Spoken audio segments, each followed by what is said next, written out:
Salt for souls ஊழியம் தேவராஜ்யத்தை உலகெங்கும் கட்டியெழுப்ப அநேக சுகமளிக்கும் கூட்டங்கள் நடத்தி ஆவிக்குரிய ஆசீர்வாதங்களை கொடுத்து கொண்டிருக்கிறது. சால்ட் ஃபார் சோல்ஸ் ஊழியம் இந்தியா மற்றும் இலங்கையில் ஆதரவற்ற குழந்தைகள் இல்லங்களை ஆதரித்து அவர்களுக்கு தேவையான அனைத்து விதமான உதவிகளையும் வழங்கி வருகிறது. அன்புள்ள போதகரே நிகழ்ச்சிக்கு இயேசு கிறிஸ்துவின் நாமத்தில் உங்களை ஒவ்வொருவரையும் வரவேற்கிறோம். இயேசு நல்லவர், ஒரு போதும் மாறாதவர். உங்களை நேசிக்கிற தெய்வம் இன்றைக்கும் நேற்றும் நாளைக்கும் அவர் ஜீவனுள்ளமாக இருக்கிறார். ஹல்லேலூயா, ஆமென், ஹல்லேலூயா. இன்றைக்கு நாங்கள் என்ன பார்க்க போகிறோம் நிகழ்ச்சியில்? நாங்கள் கடந்த காலங்களிலே ஒவ்வொரு கிழமையிலும் நாங்கள் பார்த்தோம் தாவீது ராஜாவின் வாழ்க்கை குறித்து. அவர் ராஜாவாவதற்கு முன்பதாக எப்படிப்பட்டதான சூழ்நிலைக்குள்ளே அவர் கடந்து போய் வந்தார் என்பதை, எப்படி ஜெயம் கொண்டார் என்பதை குறித்து நாங்கள் பார்த்து கொண்டு வருகிறோம். ஸோ ஃபர்ஸ்டாக நாங்கள் பார்த்தது தான் ரிஜெக்ஷன், தனிமைப்படுத்தப்படுதல், தள்ளிவிடப்படுத்தல். அதே போல் தனிமையிலே கர்த்தர் உங்களை வளர்க்கிறார். அண்ட் அதற்கு பிறகாக நாங்கள் பார்த்தோம் ஒபீடியன்ஸை பற்றி, கீழ்ப்படுதலை குறித்து நாங்கள் பார்த்தோம். கீழ்ப்படுதல் என்று சொல்லும் பொழுது கர்த்தருடைய வார்த்தைக்கு, அதே போல் அவர் எங்களுக்கு வைத்திருக்கும் தரிசனத்தை நோக்கி எப்படி நாங்கள் பயணம் செய்வது, கீழ்ப்படுதலின் ஊடாக பயணம் செய்யும் பொழுது தான் தேவன் எங்களுக்கு வைத்திருக்கும் திட்டங்களை நோக்கி நாங்கள் பயணம் செய்ய முடியும். அதே போல இன்றைய தினத்தில் நாங்கள் இதை குறித்து பார்க்க போகிறோம். Using the word of God as a weapon to get victory. கர்த்தருடைய வார்த்தையை நாங்கள் ஒரு வெப்பனாக, ஆயுதமாக நாங்கள் பயன்படுத்துவது எப்படி தாவீதின் வாழ்க்கையில நாங்கள் பார்க்க போனால், தாவீது எப்படி ஒரு ஆயுதத்தை பயன்படுத்தி அவர் எப்படி வெற்றி கொண்டார் என்பதை குறித்து நாங்கள் பார்க்க போகிறோம். தாவீது கையில் நாங்கள் பார்க்குறோம் பெரிய வாள் இருக்கவில்லை, அவருடைய கையில் இருந்ததெல்லாம் ஒரு கெட்டபால். ஸோ அதை வச்சு அவர் எப்படி தாவீது ராஜா எப்படி ராஜாக முந்தி தாவீது எப்படி கோலியாத்தை சண்டை பிடிக்கிறார்னு சொல்லி தேவன் அவருடைய கையில் கொடுத்தது என்ன, எப்படி தேவன் அவரை பயன்படுத்த போகிறான்னு தான் நாங்கள் பார்க்க போகிறோம். அந்த கல்லுகளை கூட தாவீது எடுக்கும் பொழுது அதுகளை சும்மா ஏனோ தானோவென்று திடீரென்று போன இடத்துல இருக்கிற அந்த கல்லை அவர் எடுத்து போட்டுக்கொள்ளவில்லை. இல்லை, அவர் ஓடுற நதியிலிருந்து தான் கல்களை எடுத்தார். அதுவும் வேதம் சொல்கிற அந்த கல்களை அவர் கேர்ஃபுல்லாக கரசனையோடு அவர் தெரிந்து கொண்டார்னு சொல்லி 5 கல்லுகள். அந்த கல்லை நீங்கள் பார்த்தீங்கன்னு சொன்னால் அந்த என்ன சொல்கிறது ஷேப் அங்காலையும் இங்காலையும் போய் இல்லை, அது ஸ்மூத்தாக இருந்ததுன்னு வேதம் சொல்லுகிறது இல்லையா? ஏன் அது ஸ்மூத்தாக இருக்கணும்னு சொன்னால் அதில் ஒரு ரகசியம் இருக்குது. ஏரோ டைனாமிக்ஸ் அப்படின்னு சொன்னால் இந்த ஒரு பந்தை நாங்கள் வீசுகிறோம்னு சொன்னால் அது ரவுண்டாக இருக்கும் பொழுது அது போகும், ஒரு நேராக போகும். அது கோணலும் இங்காலயங்களை கோணலாம் இருந்துச்சுன்னு சொன்னால் அது வீசுகிற நேரத்தில் அது டைரெக்ஷன் மாறி போயிடும். ஸோ அந்த ஏரோ டைனாமிக்ஸ்ன்னு சொல்கிறது இந்த காலத்தில் ஏரோப்ளேன் அப்படின்னு செய்கிற நேரம் அவங்க கூர்மையாக செய்வாங்க, அது விண்டை அந்த உடைச்சிட்டு போகணும்னு சொல்லி. ஸோ அது இலக்கை நோக்கி குறிப்பார்த்து அடிப்பதுன்றது நாங்கள் சொல்லலாம் தானே? எஸ், தாவீதுக்கு ஆண்டவர் கொடுத்த ஞானத்தை பாருங்கள். அந்த காலங்களில் அவர் அதை ஏரோடைனமிக்ஸ் எல்லாம் படிச்சிருக்க மாட்டார். ஆனால் அந்த கல்லை தேர்ந்தெடுக்கிற நேரத்தில் அவர் ஸ்மூத்தாக, அதுவும் ஓடுற நதியிலிருந்து தேர்ந்தெடுக்கிறார். சில நேரத்தில் பாண்டுன்னு சொல்லி ஒரு குளத்திலிருந்து அவர் எடுக்கவில்லை, அவர் எடுத்தது ஓடுற நதியில். அப்போ அந்த ராக் மேலே தண்ணி எப்போவுமே ஓடிக்கொண்டு இருக்கும். அதை வெட்டி வெட்டி வெட்டி வெட்டி அதை ஸ்மூத்தாக்கி கொண்டிருக்க கல்களை தான் தாவீது ராஜா எடுக்கிறார். ஸோ அந்த கல்லின் ஊடாக அதிலையும் அந்த 5 கற்களையும் அவர் பாவிக்கவில்லை எடுத்ததற்கு, அதை ஒரு கல்லை வைத்துத்தான் கோலியாத்தை அவர் வென்று விடுகிறார். ஸோ இந்த கோலியாத்தோடு அவர் எதிலையுமே பயப்படவில்லை. ஆனால் தாவீதுடைய வாழ்க்கையை பார்த்தீங்கன்னு சொன்ன ஆரம்பத்தில் நாங்கள் படித்தது போல, ஆரம்ப காலத்தில் நாங்கள் பார்த்தோம், தாவீது ஒரு ஒடுக்கப்பட்ட ஒரு மனிதனாகத்தான் காணப்பட்டார். யாருமே ஒரு கணக்கிலே வைக்காத ஒரு மனிதனாகத்தான் காணப்பட்டார். சாமுவேல் ராஜா அவர் அபிஷேகம் பண்ண வரும் பொழுது எல்லாரும் நினைத்தாங்க, நல்ல அழகா உடம்பு நல்ல இதா அழகா இருக்கிற ஒரு நபரைத்தான் தேவன் தேடி வந்தார் என்று. ஏன்னா சவுல் ராஜா பார்த்தீங்கன்னா அவர் வாட்டர் சாட்டையா நல்ல உயரமா நல்ல ஹேண்ட்ஸமா சவுல் ராஜா இருந்தார். அப்போ இஸ்ரேல் ஜனத்தை வழிநடத்துறதுக்கு ராஜா ஆக இருக்கணும்னு சொன்னால் அதை மாதிரி பார்க்குற நேரத்தில் ஒரு வீரர் மாதிரி இருக்கணும் அப்படின்னு சொல்லி சாமுவேல் ஜெசிட வீட்டுக்கு வார நேரத்தில் ஒரு பிள்ளைகளாய் அவர் போகிறார், இவன் தானேன்னு சொல்லி. ஏன்னா அவங்கெல்லாம் வாட்ட சாட்டையாக இருந்தாங்க, அவங்கெல்லாம் சண்டை பிடிக்கிற போர் வீரர்களாக இருந்தாங்க. பட் அந்த இடத்துல தாவீதை காணவில்லை, ஏன்னா அவன் தள்ளப்பட்டவன், நீங்கள் சொன்ன மாதிரி தனிமைப்பட்டவனா. ஆனால் இந்த இடத்துல நீங்கள் பார்க்கும் பொழுது தேவன் அவருடைய வார்த்தையின்படியே செய்திருக்கிறார். என்னென்று சொன்னால் தேவன் சொல்றார், மனுஷனோ வெளிப்புறத்தை பார்ப்பான், ஆனால் தேவனோ உள்ளத்தை பார்ப்பார். சோ தாவீது எப்படிப்பட்ட உள்ளம் படைத்தவராய் இருந்தார், அவருடைய தனிமையிலே தேவனை நோக்கி பார்த்து கொண்டிருக்கிறவராய் இருந்தார். நாங்கள் பிறகு பார்த்தோமானால் வசனத்திலே சவுல் ராஜாவின் அந்த அவரை ரொம்ப டிப்ரெஷனுக்குள்ள போகிற நேரத்துல அவர் அந்த ஆப்பை அவர் வாசிக்கும் பொழுது என்ன நடக்கிறது, அந்த இடத்துல அந்த டிப்ரெஷன் ஆவி அவரை விட்டு விலகி ஓடுகிறது. அப்படின்னு சொன்னா அது தற்சமயமாக நிகழ்ந்த ஒரு நிகழ்ச்சி அல்ல, அவருடைய வாழ்க்கையிலே அது அவருடைய வாழ்க்கையாக இருந்து வந்தது. கர்த்தரோடு உறவு, அவரோடு நடக்கிற அந்த உறவு, அவருடைய சத்தம் கேட்கிற உறவு, அவரோடு விண்ணப்பம் பண்ணி அவரோடு பேசி பழகுற அந்த உறவு, அந்த உறவு இருக்கும் மனுஷனுக்கு தான் தேவன் அவர்களுடைய வாழ்க்கையில எப்படிப்பட்டவர் என்பதை அவங்க அறிந்திருக்கிறாங்க. நீங்கள் பார்த்தீங்கன்னு சொன்னால் இயேசு கிறிஸ்து 40 நாள் உபவாசம் எடுக்கிற நேரத்தில் வனாந்தரத்தில் இருந்தார். அங்கே பார்த்தீங்கன்னா மனிதர்கள் இல்லை, அனிமல்ஸ் தான் இருப்பாங்க இல்லையா? ஆடுகள் இருக்கலாம் சில நேரத்தில், இல்லாட்டி ஓநாய்கள் இருக்கலாம், கரடிகள் இருக்கலாம், லயன் இருக்கலாம். ஸோ அது ஒரு மனிதர் இல்லாமல் ஒரு தனிப்பட்ட இடம். அப்போ தாவீதை பார்த்தீங்கன்னு சொன்னால் இயேசு கிறிஸ்து எப்படி அவருடைய ஊழியத்துக்கு அவர் அந்த என்ன சொல்கிறது ட்ரைனிங் எடுக்கிறார் என்று சொன்னால், ட்ரைனிங் எடுக்கிறாருன்னா தனிமைப்பட்ட இடத்துல, யாருமே இல்லாத வனாந்தரத்தில் தான். அப்போ தாவீது ராஜாவும் கூட அவருடைய ட்ரைனிங் அங்கே நடக்குது வீட்டுள்ளுக்கு இல்லை. நாங்கள் கிறிஸ்தவங்கள் ஆகணும்னு நாங்கள் நினைப்போம், எங்களோட லைஃப் எல்லாம் கம்ஃபர்டபுள் ஆகிரும், எங்களுக்கு காசு கிடைக்கும், எங்களுக்கு ஜாப் கிடைக்கும், எங்களுக்கு வசதி கிடைக்கும், எங்களுக்கு வாழ தேவையான எல்லா வசதிகளும் கிடைக்கும்னு சொல்லி நாங்கள் எதிர்பார்ப்போம். தப்பு இல்லை, ஆனாலும் நாங்கள் நம்ப வேணும், கிறிஸ்தவ வாழ்க்கை என்று சொல்கிறது ஒரு யுத்தத்தின் வாழ்க்கை. ஆவிக்குரிய யுத்தம் இருக்குது, எங்களுக்கு எதிராக எதிரி ஒன்று இருக்குது. அந்த சவால்களை நாங்கள் சந்திக்கணும் என்று சொன்னால் நாங்களும் ஒரு யுத்தத்துக்கு ஆயத்தப்பட வேண்டும். சர்வ ஆயுதங்களை நாங்கள் தரித்து கொண்டவர்களாக இருக்க வேண்டும். ஹல்லேலூயா. எபேசியர் 6ஆம் அதிகாரம் 12ஆம் வசனத்திலிருந்து நாங்கள் பார்க்கும் பொழுது, நாங்கள் வருகிற எபிசோட்ஸ்களில் அதுகளை நாங்கள் பார்க்க போகிறோம். அந்த வசனத்தை குறித்து தேவன் எங்களோடு என்ன பேச போகிறார் என்பதை குறித்தும் நாங்கள் பார்ப்போம். ஸோ இந்த சர்வாயுதங்களை அவர் தரித்தவர்களாய் நாங்கள் காணப்பட வேண்டும். ஏன்னா நாங்கள் போர் செய்கிறது மனுஷர்களோட அல்ல, மாம்சத்தோடு அல்ல. இன்றைக்கு எங்களுக்கு விரோதமாக மனிதர்கள் செயல்படும் பொழுது சில நேரத்தில் எங்களுக்கு கோபம் வரலாம், எதிர்த்து பேச வேண்டும் என்கிற அந்த நிலைமை கூட வரலாம், இல்லாட்டி எதிர்த்து நிற்க வேண்டும் என்கிற ஒரு சூழ்நிலை கூட காணப்படலாம். ஆனாலும் உங்களுக்கு தெரியுமா, நீங்க மௌனமாய் இருக்கும் பொழுது தேவன் அந்த இடத்திலே யுத்தத்தை அவர் பண்ணி உங்களுக்கு ஜெயத்தை கொடுப்பார், உங்களுக்காக அவர் வழக்காடுவார். Now be still and know that he is the Lord. Amen. He will battle for you. Hallelujah. Victory belongs to the children.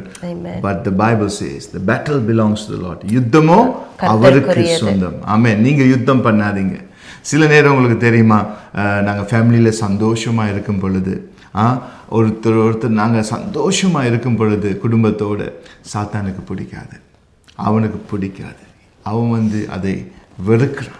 அதனால் சில நேரத்தில் எங்களோட வாழ்க்கையில் சில மிஸ் அண்டர்ஸ்டாண்டிங்களை போட்டுருவான், க்ளோஸ் ரிலேஷன்ஸ் பதில் இல்லையா? ஏன்? அந்த சமாதானத்தை குலைக்கணும், அந்த சந்தோஷத்தை இல்லாமக்கணும். ஆனால் தேவன் சொல்லுகிறார், அவர் என்னத்துக்கு வந்து தான் எங்களை வாழ வைக்க வந்ததா. ஆனால் சாத்தான் என்னத்துக்கு வருகிறான்? அந்த சமாதானத்தை இல்லாமக்கவும் குழப்பவும் எங்களை கொல்லவும் இல்லாமக்கவும், அதுக்கு தான் அவன் வரான். ஆனால் இயேசு என்னத்துக்கு வருகிறார்? எங்களுக்கு சமாதானம் தருவதற்கு. அந்த சமாதானத்தை நாங்கள் தரித்தவர்களாக இருக்க வேணும். சத்துரு கொண்டு வருகிற இந்த குழப்பங்கள் ஃபேமிலியில் மத்தியில் நாங்கள் உஷாராக இருந்து ஜெபிக்க வேணும். இங்கிலீஷில் ஆண்டவர் எனக்கு ஒரு வார்த்தை இன்னைக்கு பேசினார், என்ன தெரியுமா? when Satan wants to play, you have to decide to pray. Amen. When Satan wants to play with your family, you have to decide to pray. சாத்தானானவன் உங்களுடைய வாழ்க்கையோடு விளையாட நினைக்கும் பொழுது நீங்கள் முழந்தால் படிட்டு தேவனிடத்திலே விண்ணப்பம் பண்ண வேண்டும். நீங்கள் தேவனை நோக்கி கூப்பிடும் பொழுது, அப்பா பிதாவே என்று அவரை நோக்கி கூப்பிடும் பொழுது, அவர் வசனத்திலே சொல்லி இருக்கிறார், ஆபத்து நாளிலே என்னை நோக்கி கூப்பிடு, நான் உனக்கு எட்டாவது பெரிய காரியங்களை செய்வேன் என்று சொல்லியிருக்கிறார். இன்றைக்கு ஒரு விஷயம்தான், ஆண்டவர் அநேக வாக்குத்தத்தங்களை இந்த வசனத்துல எங்களுக்கு கொடுத்திருக்கிறார். இந்த பைபிள் என்று சொல்லும் பொழுது இது ஒரு நார்மலான ஒரு ஸ்டோரி புக் அல்ல, கதை புக் அல்ல. இதுல எல்லாமே ஜீவ வார்த்தை. நீங்க திருப்பி திருப்பி வாசிக்கும் பொழுது நிறைய வெளிப்படுத்தல்களை கர்த்தர் உங்கள் ஜீவ நாட்கள் முழுவதுமாக கொடுத்து கொண்டே இருப்பார். இது ஒரு நாளும் ஓயாது, வற்றாது. ஒரு நீரூற்று எப்படி வற்றாம ஓடிக்கொண்டே இருக்குமோ அதே போல நீங்கள் ஒவ்வொரு தினமும் நீங்கள் தேவ வசனத்தை வாசிக்கும் பொழுது வித்தியாசமான வெளிப்படுத்தல்களை கர்த்தர் உங்களுக்கு தருவார், உங்களோடு கூட பேசுவார். சோ இன்றைக்கு இந்த வசனங்களை வைத்து நாங்கள் என்ன செய்கிறோம்? அன்றைக்கு தாவீது பாத்தீங்கன்னு சொன்னா கோலியாத்தை முறியடிக்கிறதுக்கு போகும் பொழுது அநேகர் அந்த யுத்தத்துக்கு ஆயத்தமாக்கப்படும் பொழுது சவுல் ராஜா அவருடைய கவசங்களை அவருக்கு கொடுக்கிறார். இதை நீங்க போட்டுக்கொண்டு போ, நீ போட்டுக்கொண்டு போனா நீ காப்பாற்றப்படுவா என்று சொல்லி. ஆனால் அவருக்கு அதுல ஒரு இதுவும் இருக்கல்ல, ஏன்னா அது அவரால் கம்ஃபர்டபிள் இல்ல, அவரால் அதை ஏற்றுக்கொள்ள முடியல. என்ன சொன்னா அது உலகத்தின் ஞானம், அது மாம்சத்தின் ஒரு காரியம். ஏன்னா சவுல் ராஜா தேவனோட உறவில் இருக்கவில்லை. அவர் மேல அந்த எப்ப அசுத்த ஆவி வந்ததோ, அவர் எப்போ தேவனுக்கு கீழ்ப்படிந்திருந்தாலோ அப்போ அது அபிஷேகப்பட்ட ஒரு கவசமாக இருக்கும். ஏன்னா அந்த மனுஷன் அபிஷேகப்பட்டவர் இல்லையா?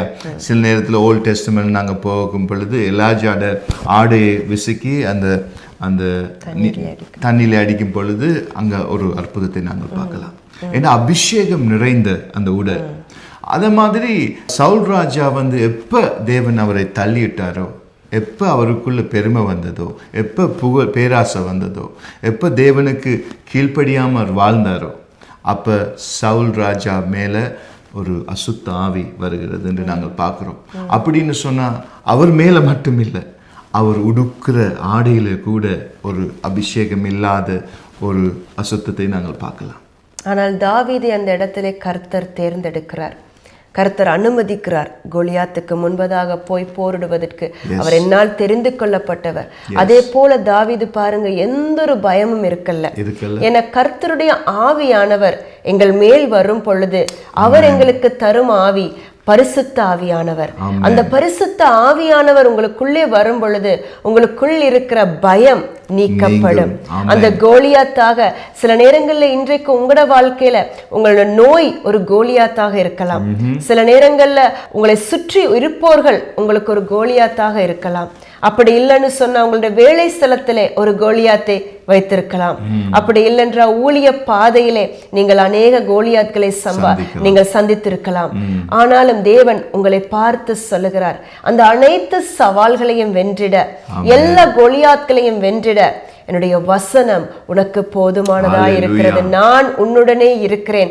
அன்றைக்கு அந்த கல்லை அந்த தாவீது கோலியாத்தை நோக்கி எரியும் பொழுது நீங்க யோசித்து பாருங்க, அது எப்படி இருந்திருக்கும்? எல்லாரும் என்ன நினைத்திருப்பாங்க, ஒரு கல்லை வைத்து எப்படி சத்துருவை வெல்ல முடியும் இல்லையா? ஆனா தேவனுடைய வார்த்தை அந்த கல்லை போலத்தான். தேவனுடைய வார்த்தை இருபுறமும் கருக்குள்ளதுன்னு சொல்லப்படுகிறது.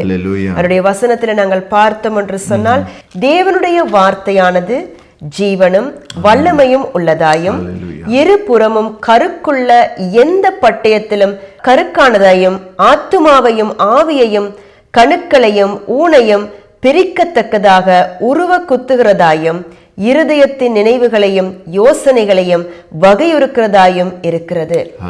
சோ நீங்க இன்றைக்கு பேசுகிற வார்த்தை, தேவனுடைய அபிஷேகம் பெற்ற இந்த வார்த்தையை நீங்கள் ஜெபத்திலே பேசும் பொழுது அந்த வார்த்தைக்கு ஜீவன் உள்ளது.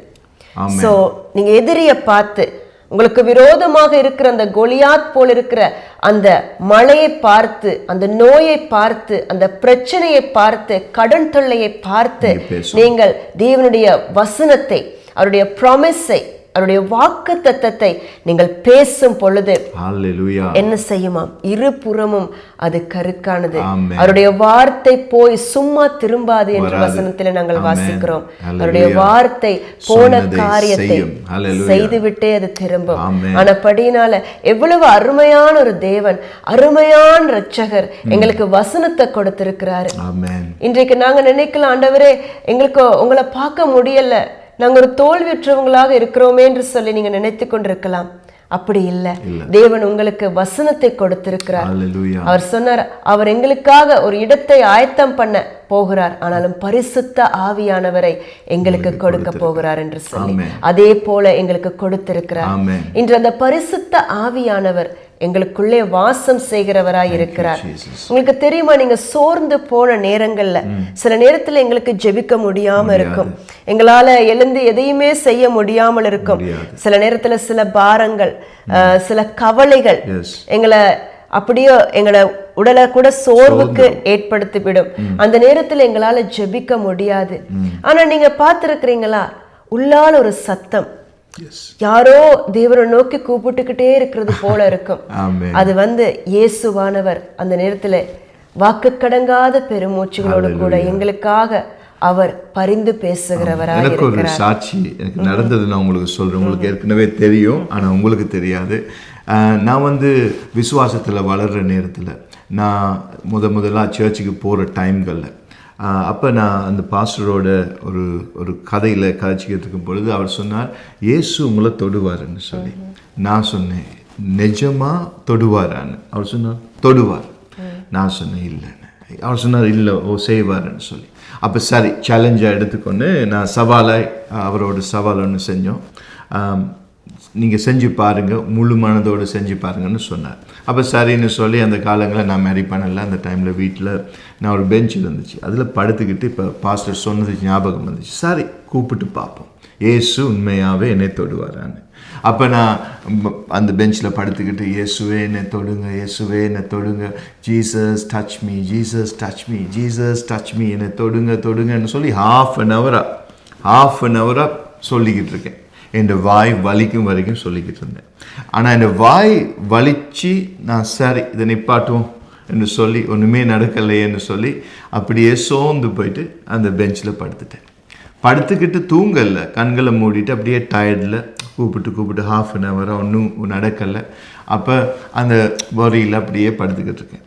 உங்களுக்கு தெரியுமா, உள்ளால் நீங்கள் இப்போ சொன்ன மாதிரி என்னை வாய் மூடிட்டு, ஆனால் உள்ளால் ஒரு சத்தம், என் ஆவி இயேசுவை கூப்பிட்டுக்கிட்டு இருந்துச்சு, Jesus touch me touch me. எனக்கு ஆச்சரியம், என்ன நான் வாயை மூடிட்டேன், ஆனால் உள்ளால் இருந்து ஒரு வாய்ஸ் ஒன்று வருது, உள்ளால் ஒரு வாய்ஸ் ஒன்று வருது. எனக்கு அன்பானவர்களே, நீங்கள் நம்ப மாட்டீங்க, அந்த நேரத்தில் இயேசுட ஒரு தொடுதலை நான் உணர்ந்தேன். என் வாழ்க்கையில் ஒரு அபிஷேகம், என்னை யாரோ இப்படியே ஸ்ட்ரோக் பண்ணுற மாதிரி ஒரு அபிஷேகத்தை நான் உணர்ந்தேன். உங்களோட வாழ்க்கையிலையும் கூட நீங்கள் சில நேரத்தில் எங்களோட மாம்சமான இந்த வாயை மூடிட்டு ஆவியின் வாயை திறந்து துதிக்க நாங்கள் எங்களை அர்ப்பணிக்கும் பொழுது ஒரு அற்புதம் நடக்கும். பிரியமானவர்களே, நாங்கள் வாயால் தாங்க ஆண்டவரே, செய்யுங்க ஆண்டவரேன்னு சொல்லி கலைச்சி போகிறோம். எங்களோட விசுவாசம் உள்ளான மனிதன் இயேசுவை கூப்பிடும் பொழுது ஆவியானவர் அங்கே ஒரு அற்புதம் செய்வார். அல்லேலூயா. ஸோ இந்த வார்த்தையானது ரொம்ப இம்பார்ட்டன்ட் எங்களோட வாழ்க்கையில். ஆவியானவருடைய வழி நடத்துதல் எங்களுக்கு ரொம்ப இம்பார்ட்டன்ட். ஏன்னு சொன்னால், தாவீதை பார்த்தீங்கன்னு சொன்னால், அவர் அந்த 40 நாள் அளவும் அவர் கீழ்ப்படிந்திருந்தால் அதனூடாக அவர் ஜெயத்தை கண்டடைந்தார். ஸோ ராஜாவாக அபிஷேகம் பண்ணப்பட்டார்.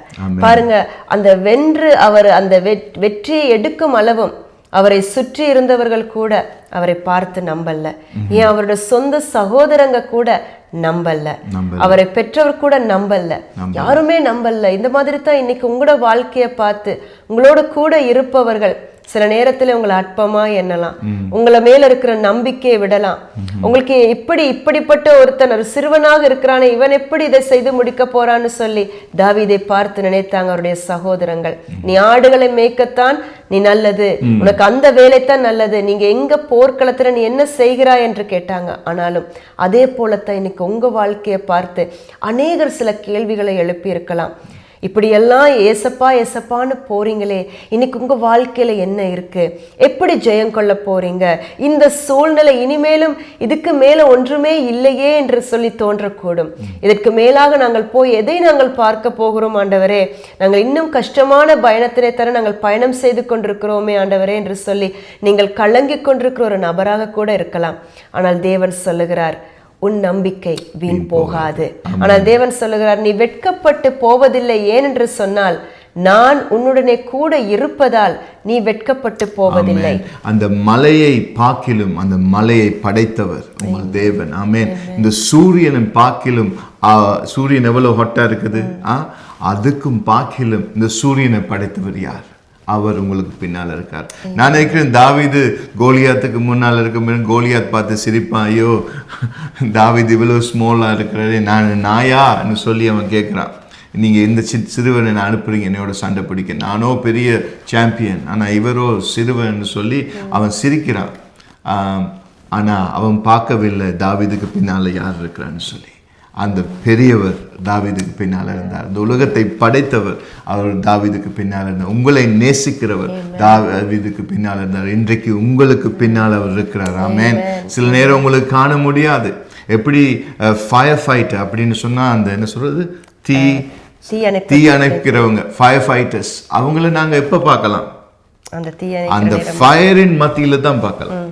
புயலின் மத்தியில தான் ரெஸ்கியூவர்ஸை பார்க்கலாம். அதே மாதிரி உங்களோட தேவன் இன்னைக்கு உங்களால பார்க்க முடிய இருக்கலாம், ஆனா நான் சொல்றேன், அவர் உங்களுக்கு பின்னால் இருக்கிறார். ஆமென். நீங்க கூப்பிடுவீங்களா என்று நோக்கி பார்க்கிறார். என் பிள்ளைகள் என்னை நோக்கி கூப்பிடுங்க, உங்களுக்கு எட்டாத காரியங்களை நான் செய்வேன் என்று தேவன் சொல்லுகிறார். இன்றைக்கு எது உங்களோட வாழ்க்கையில கஷ்டமா இருக்கிறது, எது என்னால் முடியாது என்று சொல்லியிருக்கிறீங்க, அதை கர்த்தர் முடித்து கொடுக்க வல்லவராயிருப்பார். ஆனா நீங்க ஒருமனப்பட்டு அவர் பாதம் வந்து அவருடைய பிரசன்னத்தை உணர்ந்து நீங்க உங்களை அர்ப்பணிக்கும் பொழுது உங்க வீட்டில், உங்களோட வாழ்க்கையில, உங்க ஜெப வாழ்க்கையில ஒரு அற்புதம் நடக்கும். இன்றைக்கு ஹல்லேலூயா. நீங்க தாவீதை போல நீங்களும் விசேஷித்தவன். ஹல்லேலூயா. அதே போல தேவன் உங்களுக்கு கொடுத்த இந்த ஜீவனுள்ள வார்த்தை அனுப்புங்க. ஆமென். வார்த்தை அனுப்பி பேசி ஜெபிங்க. ஜெபிக்கும் பொழுது ஏனோ தானோ என்று ஜெபிக்காமல் அந்த ஜெப நேரத்தில் கர்த்தர் உங்களுக்கு கொடுத்திருக்கிற இந்த ஆயுதம், இந்த வசனம், இது இருபுறமும் கருக்குள்ளது, இது அக்கினி மயமான ஒரு வசனம், ஜீவனுள்ள வார்த்தை. சோ ஏசப்பா எங்களுக்கு கொடுத்திருக்கிற இந்த வார்த்தையை நாங்கள் பேசும் பொழுது எங்களுக்குள்ளே ஒரு ஜெயம் பிறக்கிறது. எங்களுக்குள்ளே பயம் இருந்தால் நீங்க வார்த்தையை பேச பேச பேச அந்த பயம் உங்களை விட்டு விடுபட்டு போய்விடும். எப்படி சவுல் ராஜாவினுடைய அந்த டிப்ரெஷன் அவரை விட்டு அப்புறப்பட்டு போனதோ, கலக்கங்கள் நீங்கியதோ, அதே போல இந்த வார்த்தையை நீங்கள் வாசித்த அந்த வார்த்தையை நீங்க மென்மேலும் அறிக்கை செய்யும் பொழுது விசுவாசத்தை நீங்க அறிக்கை செய்றீங்க. விசுவாசத்தோடு தேவ வசனத்தை அறிக்கை செய்யும் பொழுது நீங்கள் அதில் உள்ள ஜீவ வார்த்தைகளின் வல்லமையை நீங்க உணரக்கூடியவர்களா நீங்க மாறுவீங்க. சில நேரம் உங்களோட பானையில கொஞ்சம் தண்ணி தான் இருக்கலாம், கொஞ்சம் தண்ணி தான் இருக்கலாம். இருக்கிற பலத்தோடு நீங்கள் தேவனுடைய வார்த்தையை போடும் பொழுது, ஒரு கல்லை எடுத்து, சின்ன கல்களை நாங்கள் போட்டுக்கிட்டு இருந்தால் கீழே இருக்கிற தண்ணி மேலே வரும் இல்லையா? அதே மாதிரி உங்களோட வாழ்க்கையில் இந்த ஜீவனுள்ள வார்த்தையை நீங்கள் சொல்லி சொல்லி ஜெபிக்கும் பொழுது அந்த பானையை நிரப்புறீங்க. அடியில் இருக்கிற தண்ணி அது புறம்பாய் வெளியில் வரப்போகுது. உங்களோட அற்புதம் உங்களை தேடி வரும். அல்லேலூயா. நான் இப்போ ஜெபிப்போமா? அல்லேலூயா. அல்லேலூயா. ஸோ இன்றைக்கு யார் யாரெல்லாம் ஒரு கேள்விக்குறியோடு இருந்தீங்களோ அவங்கள ஒவ்வொருவரோடும் தேவன் சொல்லுகிறார், நான் உங்களோடு இருக்கிறேன். ஆமென். ஸோ நீங்கள் தனிமைன்னு நினைக்காதீங்க. நீங்கள் தனிமைப்பட்டுட்டேன்னு சொல்லி சத்துருவானவன் சில நேரத்தில் உங்களை நோக்கி பார்த்து சொல்லுவான், நீ தோல்வி அடைந்தவன், நீ எதுக்குமே உதவாதவன், உன்னால் இந்த பயணத்தை போக முடியாது, இது உனக்கு போதும், இதோட நீ முடித்து கொள்ளு, இனிமே நீ எதையும் செய்ய முற்படாத, இனி உனக்கு ஊழியம் கிடையாது, உன்னால முடியாது, நீ வாழ்க்கையில தோல்வியடைந்த ஒரு மனிதன் என்று சொல்லி உங்களை தள்ளி விடலாம். இல்லாட்டி நீங்க வேலை செய்யும் இடத்துல, உங்களோட குடும்பத்துல உங்களை தள்ளி விடலாம், உன்னால முடியாதுன்னு சொல்லி. ஆனால் தேவன் உங்களை பார்த்து சொல்லுகிறார், நான் உன்னுடனே இருக்கிறேன், நீ பயப்படாமல் புறப்பட்டு போ என்று சொன்னான். நீங்க இருக்கிற பலத்தோடு, தேவன் உங்களுக்கு கொடுத்த அந்த பலத்தோடு கூட அவரை நோக்கி பார்த்து விசுவாசத்தோடு போகும் பொழுது தேவன் உங்களோடு இருக்கிறார். தாவீது எப்படி அந்த சிறு கற்களை எடுத்துக்கொண்டு தேவன் என்னோடு இருக்கிறார் என்று சொல்லித்தான் அவர் போனார். அந்த கற்களை நம்பி போகவில்லை, தேவன் என்னோடு இருக்கிறார் என்று சொல்லித்தான், தேவனை நம்பித்தான் அவர் போனார். அவன் சொன்னா, என்னுடைய ஆடுகளை நான் பாதுகாத்துக் கொள்ற நேரத்துல கரடி வந்தது, சிங்கம் வந்தது, அதிலிருந்து விடுவித்த என் தேவன் இந்த பெலிஸ்தான், இந்த கோலியாத்தை என் கையில் ஒப்பு கொடுப்பார். அந்த விசுவாசம். அல்லேலூயா, ஆமென். கர்த்தர் உங்களை நேசிக்கிறார். இருக்கிற விசுவாசத்தோடு எழுந்து பிரகாசிங்க. கர்த்தர் உங்களுடைய வாழ்க்கையில பெரிய காரியங்களை செய்வார். ஆமென். நாங்க ஜெபிப்போமா? அல்லேலூயா.